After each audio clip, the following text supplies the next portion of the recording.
Madame la Présidente, à mon tour de vous dire à quel point je suis fière de vous voir à cette place.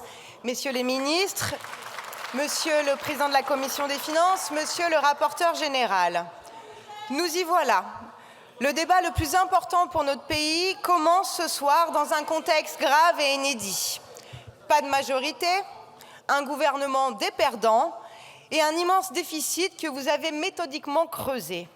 Car oui, Bruno Le Maire, ancien ministre de l'économie, Pierre Moscovici, président de la Cour des comptes, et bien d'autres autorités politiques et institutions économiques ont été contraintes de reconnaître la gravité de la baisse des recettes publiques devant l'ampleur des dérapages successifs du déficit.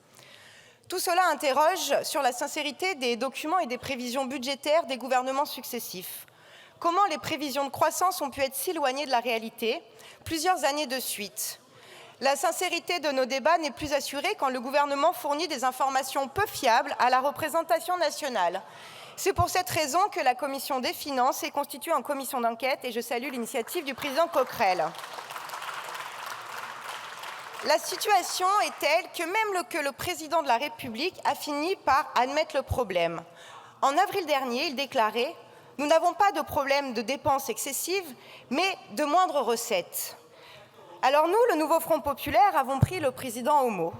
La semaine dernière, en commission des finances, nous avons fait voter plusieurs milliards d'euros de recettes fiscales supplémentaires ciblées sur les très riches de ce pays. Depuis, le spectacle médiatique auquel nous assistons est déplorable. Les porte-paroles du bloc présidentiel se surpassent dans une surenchère médiatique ridicule pour annoncer presque l'apocalypse. Nous promettons l'exode massif des Français et des Françaises fuyant ce qui serait une boucherie fiscale. Mais cela ne fait pas honneur au débat public. Car cela est parfaitement faux et vous le savez. Les mesures que nous avons fait adopter ciblent celles et ceux qui vivent sur le dos de celles et ceux qui peinent à vivre de leur travail. La contribution exceptionnelle sur les ménages que vous vouliez temporaire et que nous avons rendue permanente concerne les plus fortunés. Par exemple, des couples qui gagnent plus d'1 demi-million d'euros par an. Le rétablissement de l'existax vise à combattre l'exil fiscal. Et ce ne sont pas les travailleurs et les travailleuses en première ligne des urgences sociales, comme les AESH ou les aides-soignantes, ni les petits commerçants et artisans qui s'expatrient pour échapper à l'impôt, mais bien encore une fois les grandes fortunes. La taxe sur les superdits dividendes que nous avions déjà fait adopter l'an dernier cible elles aussi les grandes entreprises, en l'occurrence les multinationales du CAC 40 qui battent des records chaque année depuis la pandémie. Et il en va de même pour la taxe sur les rachats d'actions dont nous avons élargi le périmètre et augmenté le taux. Elle vise à dissuader les grandes entreprises de mener des opérations financières improductives et spéculatives plutôt que d'investir et d'augmenter les salaires. Pas un centime n'a été pris aux classes populaires ou aux classes moyennes. Et en réalité, nous avons fait encore mieux. Nous avons annulé vos hausses d'impôts, par exemple sur l'électricité que vous vouliez encore augmenter après 50% de hausse en 2 ans.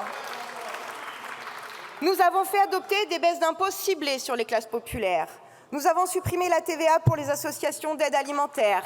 Nous avons fait adopter la TVA 0% sur les produits de première nécessité en Outre-mer. Nous avons fait adopter la TVA réduite sur les premiers kilowatts d'électricité. En fait, nous avons fait la démonstration que nous pouvons faire tout le contraire de ce qu'Emmanuel Macron impose au pays depuis 7 ans. Nous montrons qu'il est possible de faire davantage participer les plus riches pour réduire les impôts des plus pauvres. Nous voulons la justice fiscale plutôt que la saignée sociale. Car c'est de cela dont il est question. Votre budget, c'est un coup de rabot de 40 milliards d'euros sur les services publics et les politiques publiques. Alors, messieurs les ministres, vous nous demandez ce que c'est l'austérité. L'austérité, c'est 4 000 de postes de professeurs en moins, alors que déjà que l'éducation nationale manque de bras et que des classes ferment. L'austérité, c'est 500 postes de moins sur la politique de l'emploi. L'austérité, c'est la fin du chèque d'énergie automatique et des économies directement faites sur le dos des plus vulnérables qui n'ont pas accès au numérique, qui sont en difficulté face aux démarches administratives. Mais l'austérité, c'est aussi 100 millions en moins pour l'insertion des personnes en situation de handicap et qu'à l'affront après avoir oublié de nommer un ministre en charge du handicap. Mais l'austérité, c'est 4 milliards en moins pour la santé, alors que les déserts médicaux avancent et touchent même les zones urbaines. L'austérité, c'est le gel des pensions. L'austérité, ce sont les coupes sur l'écologie, les baisses de budget MaPrimeRénov', les baisses du fonds vert pour les collectivités locales. Alors que plusieurs régions, dont la mienne, ont subi des intempéries brutales ces dernières semaines et que nous assistons à l'accélération d'événements climatiques extrêmes. Et que faites-vous? Vous nous parlez de dette écologique, mais vous la creusez vous-même avec de telles coupes. En fait, vous nous préparez un dépôt de bilan des services publics. Et les seuls protégés par ce budget, ce sont les plus riches. Parce que dans notre budget, les contributions que nous demandons ne sont que justice. En 7 ans, vous avez offert des milliards d'euros en cadeaux fiscaux. Et il est temps que le ruissellement s'inverse. Et que ceux qui ont accumulé les fortunes indécentes participent enfin aux justes parts de financement de nos services publics. Mais toutes ces propositions, vous les avez rejetées en votant contre le budget tel qu'amendé. Et ne dites pas que nous aurions créé un déséquilibre de budget. Vous nous parliez, Monsieur Saint-Martin, de budget d'équilibre. Mais c'est votre version qui est déséquilibrée. Vous demandez seulement 20 milliards d'euros à ceux qui ont plus et 40 milliards d'euros à ceux qui ont moins et qui dépendent des services publics. Et alors, pour rejeter ce budget amendé, le bloc présidentiel a su compter sur un allié bienvenu, l'extrême droite. Parce que, comme à son habitude, le Rassemblement national s'est fait la béquille de la Macronie. Chaque fois que vous avez pu, vous avez voté contre les mesures de justice fiscale. Et votre petit jeu de faire des propositions à trous et inoffensives, comme votre prétendu impôt sur la fortune immobilière, ne trompe personne. Vos votes parlent pour vous. Le renforcement de l'ISF avec une composante climatique, le RN vote contre avec la Macronie.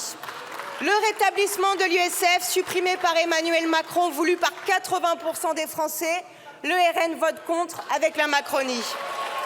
La taxation des super-héritages, le RN vote contre avec la Macronie. Le gel pour 3 ans de la CVAE, pour redonner des marges de manœuvre aux collectivités, le RN vote contre avec la Macronie. Que vous ont-ils promis pour que vous soyez autant à leurs bottes? Une énième loi immigration, la reprise de quelques-uns de vos amendements, des postes au prochain remaniement. Le bloc présidentiel n'a même pas besoin de faire tant d'efforts ni de concessions. Car en réalité, le RN partage le logiciel économique ultralibéral d'Emmanuel Macron. Et quand vous n'allez même pas dans le sens du vent, en témoignent vos incohérences entre les députés à l'Assemblée nationale qui soutiennent une petite augmentation de la flat tax. Jordan Bardella, lui, annonce qu'il est contre et vous gronde sur les réseaux sociaux. Ou alors, en termes d'incohérence, tout à l'heure, en commission des affaires sociales, lorsque vous avez voté main dans la main avec la Macronie contre l'amendement visant à abroger la réforme des retraites. La liste de vos renoncements et de vos retournements de veste ne fait que s'allonger depuis la dissolution. Vous n'avez qu'une boussole, instrumentaliser la détresse des classes populaires qui subissent Emmanuel Macron depuis 7 ans avec de fausses promesses que vous jetez à la poubelle une fois élu, bien assis dans votre fauteuil. Votre seul objectif est d'alimenter les fractures et les divisions au service de votre idéologie raciste et xénophobe. Vous êtes une arnaque sociale. Nous l'avons déjà dit, nous le répétons, et vous ne cessez de le démontrer à chaque vote. Maintenant, j'ai une question au bloc présidentiel. Comment comptez-vous faire adopter ce budget? Vous êtes minoritaire. Et pourtant, vos votes le disent, vous n'avez aucune intention d'infléchir votre politique économique. Est-ce que l'histoire va se répéter? Allez-vous une nouvelle fois imposer un budget d'injustice sociale par coup de 49.3? Évidemment, vous nous trouverez sur votre chemin avec un dépôt de motion de censure. Le Premier ministre s'est dit ouvert au compromis. Où sont-ils? Négociés dans les ministères, à l'abri des regards, selon votre bon vouloir et les alliés de circonstance. Pourtant, quoi de mieux que la démocratie parlementaire que nous avons démontrée en commission des finances?